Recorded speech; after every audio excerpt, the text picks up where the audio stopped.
Anyway. I'm also, if anybody knows me, I don't take myself too seriously, so I kind of go off the cuff on some of this stuff. But today is about simplifying your business. Honestly, most businesses fail and or spend too much money because they overcomplicate things.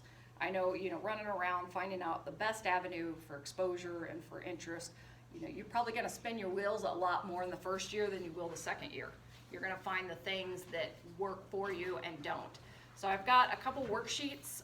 One is on simplifying your business, but I've got a bonus worksheet on revenue boosting strategies. So a lot of that's making sure you treat yourself as an employee and you're doing the things that are actually contributing to your business rather than the things that, feel like doing that today. So simplifying your business, we're gonna really hone in. I know a couple of weeks ago I talked about productivity and we mentioned the 80-20 rule as far as making sure you're not doing things that we're really gonna hone in on that because 80% of the things you do contribute to almost 0% of actual ROI or results in your business. So we talk about simplifying your businesses. One of the ways we want to talk about this is why, and part of it is because 80% of the things you do don't necessarily contribute to your business, and it sucks the time, energy, and money out of your business. So we're really going to talk about that, how 80-20 rule can leverage your business. One of the things that I do or that I'm really focused on that I love is teaching people how to simplify, outsource, automate, delegate, and make sure you're spending more time and focus on the things in your business that actually generate revenue that you should be spending your time on. So obviously maximize the results for the time you take and the energy you put into your business, because every day you put something into your business, you want to get something out of it. And I know for a fact, and maybe it's just me, at the end of the day, do you ever have those days where you're like, I really don't know if that was very productive or that wasn't a good use of my time? Sometimes we have whole days, sometimes we have weeks or partial weeks where we're like, yeah, I could have spent those days in a different location or different place. And so that's part of this. Anybody know the background on the 80-20 rule? It's a guy with a really long name, but he's Mr. Pareto. He's the one that did a lot of statistical analysis on this. He was known for it. But what he found is that happened in all life. If you graph anything you do in life, whether it's personal, business, health and fitness, all those things, there's an 80-20 rule that applies to almost everything we do. Again, energy, time, political, whatever. And he's one of those geniuses in the field of macroeconomics. I'm not going to go into the statistics, even though I could totally nerd out on that if I wanted to. But it was developed in the early 1900s, and I'm sure everybody's heard of it. But the background is it's based in science. So when we talk about it, as far as cause and effect, we're talking about inputs and outputs. And everything else we do that doesn't contribute to an output is a waste of our time as far as an input. But again, that goes on the whole population. So let's talk about how it goes to your business, because I think we all want more energy, more time back in our business. So how it applies to your business is, if we did some number crunching, I would assume, and this is maybe you're an anomaly in your business, but 80% of your revenue comes from 20% of the products you sell. And I'm assuming even in the EPM Shield, 80% of what they sell is one or two of their product lines, and they have a massive amount of product lines they're developing. And I'm also assuming in ticket sales, 80% of your ticket sales are in a certain quantity of seats. And it's probably the same as far as the number of people. 80% of your ticket sales are going to some of the same people on a regular basis, those real fans. And again, in the dog industry, 80%, because you offer other services besides daycare or overnight care, but 80% is coming from one of those avenues. And so 80% of customer service issues usually come from 20% of clients. The wonderful thing is the more successful you are in industry, the more you can segment those and either fire. I've heard of a lot of people firing their clients. If they are contributing to more of your problems than your solutions, it's great to be in a position you can. Now, if you're in a position where you're starved for new people or new products, then you have to deal with those. But the more successful you are, the less you have to deal with that 20%. Or at least you know what fan base to focus on, so you're not getting more of that population. 80% of your expenses are 20% of your line items. I know in sales and marketing and in a lot of things, in especially industry, most people, it's payroll and their office location and or their physical facilities. And sometimes insurance and medical cost, and some of those or vehicle costs. There's one or two line items that you gotta watch with a thumb.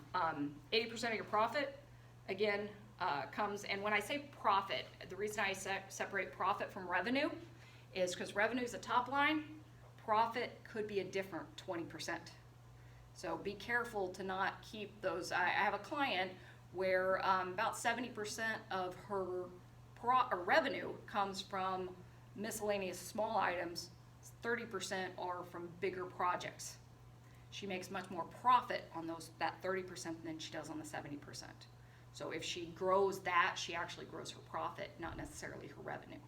It's interesting to see business owners making 20% profit on $500,000 and 10% profit on $750,000. And it's painful because you know they're working harder. But 80% of the joy comes from 20% of the things you do. I know you like baseball. Are you doing anything in rec leagues or anything right now? 80% of my friends are still involved with baseball. I will say in life, especially once you get past college and those things, you got to find ways to tap into those things that you kept doing, because it's very easy. 20 years, you're like, it's been 5 years since I've picked up a bat. Get in those leagues, get around. I know a lot of my joy comes from being around business owners. I spent, kind of joke, on Wednesday, I think it was, I spent 4 hours to watch my son play 3 minutes of wrestling. And actually it's 2.5 minutes because he pinned the guy in 20 seconds into the last match. So I'm like, I'm sitting here for 4 hours on a hard bench in a schoolroom full of 4 teams for 4 hours, ate 1 bag of popcorn, and sat there to watch him for 2.5 minutes. But those 2.5 minutes were a lot of joy. So that really doesn't quite fit that's like 95%. But, make sure in life you're not neglecting those things that bring you joy. So again, this applies to other things. So a few things to think about. What are the things in your business? And I put this on the page, and I want you to fill this out, and this is just for you. This isn't to share with me. But what are the most profitable parts of your business? So we're talking about that revenue, that top line. If you could only pick one product, the biggest thing is we all usually know what that is. If you only could pick one thing that you were promoting, selling, and stop doing the other things, what would it be? Would it be focusing on those regular customers? Because that's an easy sell, because they're just waiting for a ticket. They'll come to any promotion that's coming on. Anytime they can get even 10% off of a popcorn, they'll show up because they love it. And or is it trying to create those new fans? If you could only pick out one service that you did at your dog setting or kennel, the one service that brings in the most revenue that takes the least amount of time. We all kind of have those gut feels. And I know even in the insurance industry, there's always one, whether it's to business owners, whether it's health, whether it's, housing insurance, there's always one that is the easiest to sell and has the higher profit margin per time intake. So if you could only pick one, go ahead and write it down on your sheet, because it makes you think differently about all the other things you're doing. And again, if you run the numbers, and if you don't know the numbers, have a bookkeeper, have somebody who can run the numbers for you, but most time your gut feel is pretty close. So percentage of your profit margins. So we don't want to just look at revenue, you also want to look at profit. If that is not the most profitable item, so let's say, if we're talking about the hockey game, the ticket sales might not be the most profitable item. It may be the concession sales. I know in movie theaters, doesn't matter how many tickets you sell if nobody's buying popcorn. They don't make money. They can't pay their rent if nobody buys popcorn. I mean, some people don't know that. At a lot of theaters, they don't make money. Gas stations, they make almost no money off of gas if nobody comes in and buys a pop, cigarettes, convenience type stuff. So I know a lot of facilities, I know there was another hockey thing, if 50% of your sales or revenue or profit comes from alcohol sales, would it be better to have some other fragrance on that? But it's different for every industry. It's different for everything, but what else are the things we can simplify in our business? So I want to talk about if you focused on creating more of the 80%, if you flip that, you were able to make 80% profit on 20% of the items and you just focused on that, what other things are you focusing on that have nothing to do with the high profit items? So I should grab a sheet because I have it in my notes. Just so that's your extra bonus stuff. But also, what is the number one, I just want to kind of follow up on what's on the bottom. That number one problem, the one thing you hear the most, or the one thing that is occupying 80% of customer service issues, that one big question or concern that your customers have. If that was completely eliminated, how much time would you save? Again, expenses, but we're talking about the profit. So spreading yourself too thin. A lot of times in business, if you don't have a team, you may need one person. I know, Roger, you were talking about you're kind of spread as far as you're doing multiple things for different things. If your brain wasn't spread so thin on all the things you're working on and you could just focus on one thing, would you do 10 times better in that one thing? And most of us would. So most of the simplification is really knowing what areas you spend the best time and what areas you get the most profit, and focusing on that and letting go of some of the others. One of the other things, and I'm trying to remember if I put it in the slide, but it was talking about in your business, what are the rules and regulations and things that are taking away time that aren't adding to the bottom line? Sometimes that's meeting structure, sometimes that's the daily structure. Who's been in a meeting for more than an hour and that they know for a fact it could have been done in 15 minutes? Has anybody watched any of Gary Vee's stuff? If you don't like foul language, I gotta get over it because I don't really care for his language because he drops the F-bomb every other word. But I kind of get over that because he's got some really solid philosophies. And in his company, he started doing 7-minute meetings. And he says those are real and they are very productive because you can get a lot done, and if you have an established time frame, you get across the information you need to and you get done with it. Meetings are some of the most ineffective uses of time in most businesses. I kind of look at transfer of information. Most of that stuff you could have done by email, video, and or follow up, or even a coffee, walk to the coffee conversation. What's his last name? Gary Vee. V like Victor? Well, yeah, that's his channel. I think his last name's longer. Again, he's Is that Vaynerchuk? yes, Okay. yeah, Vaynerchuk. I will say he's a big motivational speaker. He's a phenomenal business owner. He owns a lot of product lines. He's all over LinkedIn. He's all over LinkedIn. He's all over YouTube. But I will say, if you got an issue with language, he does drop the F-bomb a lot. He looks Middle Eastern. a little bit. Yeah, but his concepts and philosophy are solid, and he really simplifies a lot of the thought process on things. And like I said, he was talking about 7-minute meeting and something I watched the other day, and he was talking also about people waste so much time planning when they could have been doing. That's one of the things I think in business, sometimes we overplan, because the best litmus test of whether something's going to work or not sometimes is just doing it and seeing if it'll work. If you do 5 things rather than plan out which one of those 5 things will work, you're more likely going to have 4 out of those 5 things work versus pick the one and it may or may not work. And then of course there's my computer science husband's t-shirt that says something to the effect of weeks of programming can save you hours of planning. Yeah. There are certain things that do require some planning. Yes. But I also kind of joke, there's a lot of people that will spend hours to save a nickel. I mean, you can spend an entire day figuring out how to do something that you could have paid somebody $20 to get done. And it could have been done rather than just the idea solidified. So action is a big indicator of success. Planning is a really good strategy, But if there's no action that follows the plan, and or time for the action, then you really just, I mean, how many meetings that we've ended the meeting and at the end of the meeting, you're planning for another meeting to follow up on the meeting? I've been in too many of those. Pretty much all I do. Yeah, yeah. And the thing is, sometimes you're in those restriction things, but it is really nice place where you're like, you know, we're not meeting again until these 3 things are done.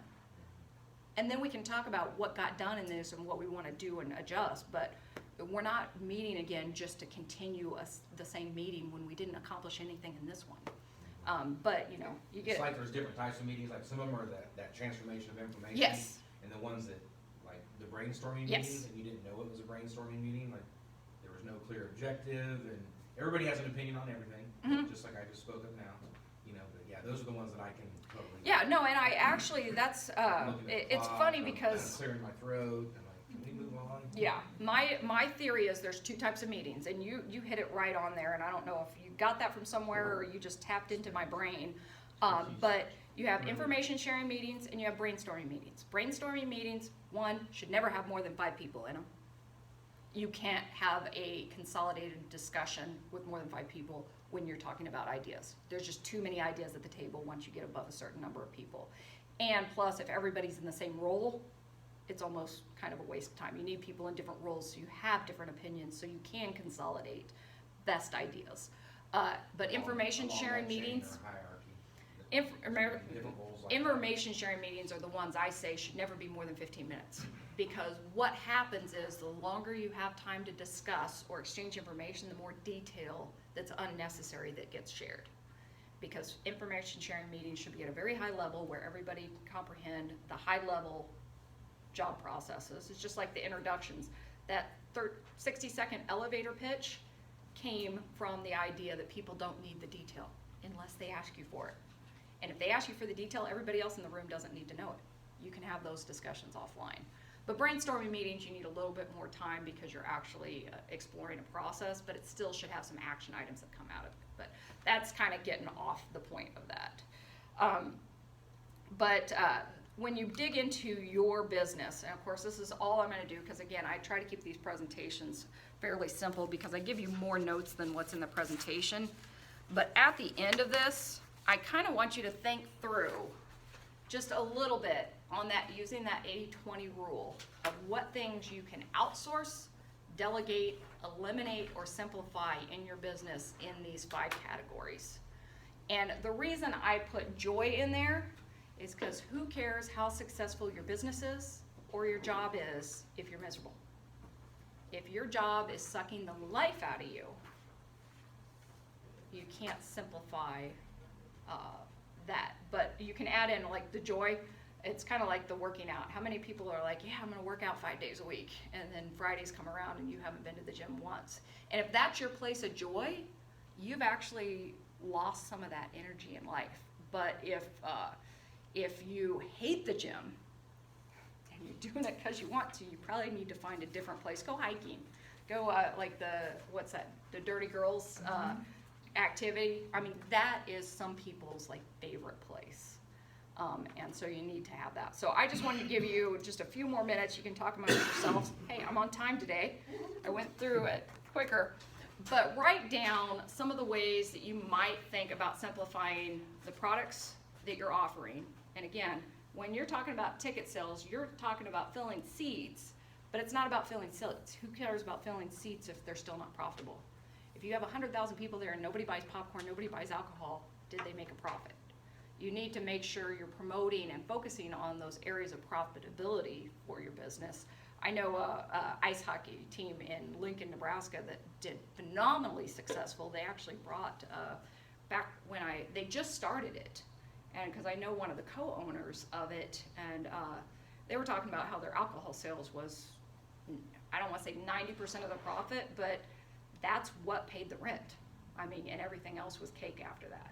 So, and one of the other owners was debating on doing alcohol sales there because, you know, it was one of those youth leagues and different things like that, and they were just, you know, trying to debate the ethical.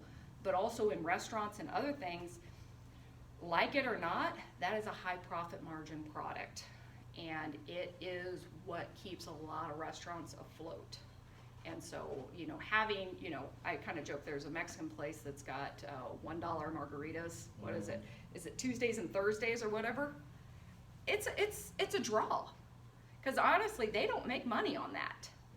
But they get more people in.